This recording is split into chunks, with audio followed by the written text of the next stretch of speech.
శ్రీమదాంధ్ర మహాభారతము ఆదిపర్వము షష్ఠాశ్వాసము ప్రారంభం.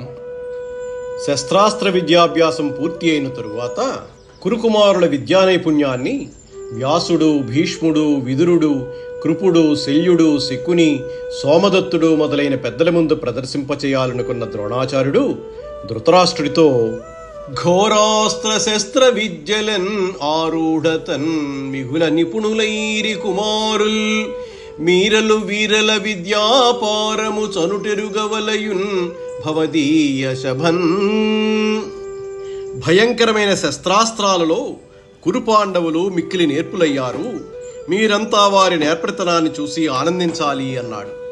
ఆ మాటలకు ధృతరాష్ట్రుడు అంగీకరించి అందుకు కావలసిన ఏర్పాట్లను చూడమని విదురుడిని ఆజ్ఞాపించాడు.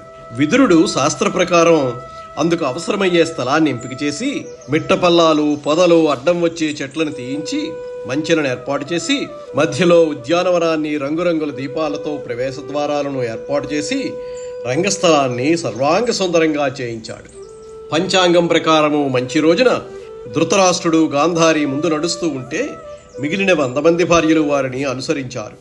కురుకుమారులు అస్త్ర ప్రదర్శనలు చేస్తూ ఉంటే ఆణివాస స్త్రీలంతా లోపల కూర్చుని చూసేటట్లుగా ఇళ్లను నిర్మించారు. సుతుల విద్యా ప్రవీణతన్ చూచువేట్కన్ ఎంతయును సంతసంబున కుంతిదేవి రాజసన్నిధి గాంధార రాజపుత్రికలన నుండెన్ ఉన్మీలిత నలిన నేత్ర.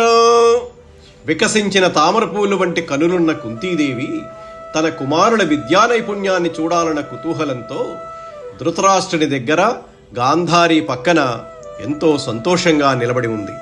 ఇంకా వ్యాస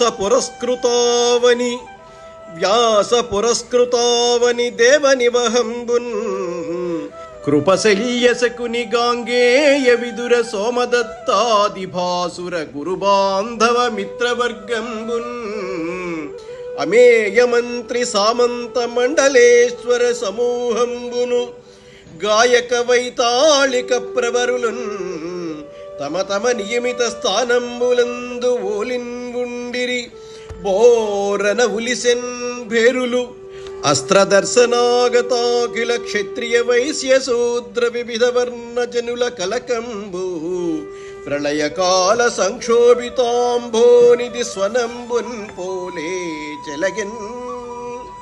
వ్యాస మహర్షితో పాటు అనేక మంది బ్రాహ్మణ శ్రేష్ఠులు, కృపాచార్యుడు, శల్యుడు, శకుని, భీష్ముడు, విదురుడు, సోమదత్తుడు మొదలైన ప్రముఖ గురు బంధు మిత్రుల సమూహము, అపరిమితమైన మంత్రి సామంత మండలాధిపతుల సమూహము, గాయిక వైతాళిక శ్రేష్ఠులు ఎవరికి ఉద్దేశించిన స్థానాల్లో వాళ్ళు కూర్చున్నారు. భేరులు మ్రోగాయి. అస్త్ర విద్యా ప్రదర్శనోత్సవం చూడవచ్చిన క్షత్రియ వైశ్య శూద్రాది వివిధ జాతి జనుల కలకలం ప్రళయకాల సముద్ర ఘోషవలే ఉందిట.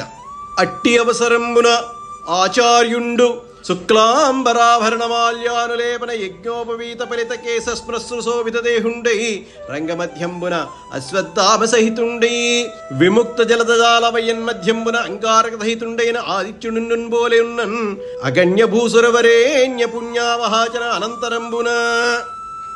ఆ సమయంలో ద్రోణాచార్యుల వారు ఎలాగున్నారంటే తెల్లని వస్త్రాలతో, పూలదండలతో, గంధంతో, జందెంతో, నెరసిన వెండ్రుకలతో, గడ్డంతో, మీసంతో ప్రకాశిస్తున్న దేహం కలవాడై రంగమధ్యంలో అశ్వత్థామతో కూడి మేఘాలు వీడి నిర్మలమైన ఆకాశ మధ్యంలో అంగారక గ్రహ సైతుండే ప్రకాశించే సూర్యుని వలె ఉన్నాడు. అనేక మంది బ్రాహ్మణోత్తముల పుణ్యాహవాచనం తర్వాత ద్రోణాచార్యు పిరుందనొప్పి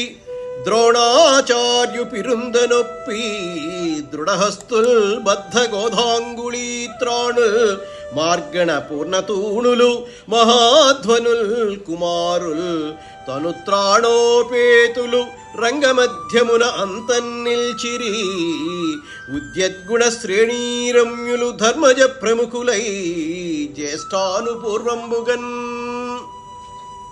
కౌరవ పాండవ బాలురు చేతివేళ్లకు ఉడుము చర్మంతో చేసిన కవచాలు ధరించారు. ఎందుకంటే ధనస్సుకుండే వింటిత్రాడు వల్ల వారి వేళ్లకు ఏ విధమైన దెబ్బ తగలకుండా జాగ్రత్తలు తీసుకున్నారు. ఎర్రగంధాన్ని శరీరమంతా పూసుకున్నారు. ఎర్రటి వస్త్రాలు, పూలదండలు, సొమ్ములు ధరించారు. ఎర్రటి జెండాల్ని చేతపట్టుకున్నారు. అటువంటి కౌరవ పాండవ బాలురంతా ద్రోణాచార్యుల ఆజ్ఞ కాగానే కత్తి, డాలు విన్యాసాలతో తాము నేర్చుకున్న విద్యనంతా ప్రదర్శించారు. బాణాల్ని ప్రయోగించడంలోనూ, లక్ష్యాన్ని ఛేదించడంలోనూ, గుర్రాల్ని, ఏనుగుల్ని, రథాల్ని అధిరోహించడంలోనూ పొందిన నైపుణ్యాన్ని ప్రదర్శించారు.